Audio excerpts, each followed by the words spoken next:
صحیح بخاری حدیث نمبر 279۔ نبی کریم صلی اللہ علیہ وسلم نے فرمایا، ایک بار ایوب علیہ السلام ننگے غسل فرما رہے تھے کہ سونے کی ٹڈیاں آپ پر گرنے لگیں۔ حضرت ایوب علیہ السلام انہیں اپنے کپڑے میں سمیٹنے لگے۔ اتنے میں ان کے رب نے انہیں پکارا کہ اے ایوب، کیا میں نے تمہیں اس چیز سے بے نیاز نہیں کر دیا جسے تم دیکھ رہے ہو؟ ایوب علیہ السلام نے جواب دیا، ہاں، تیری بزرگی کی قسم، لیکن تیری برکت سے میرے لیے بے نیازی کیوں کر ممکن ہے۔ صحیح بخاری حدیث نمبر 280۔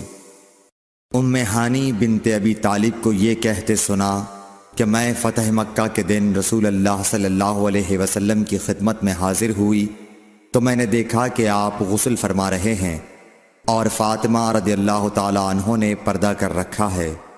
نبی اکرم صلی اللہ علیہ وسلم نے پوچھا، یہ کون ہیں؟ میں نے عرض کیا کہ میں ام ہانی ہوں۔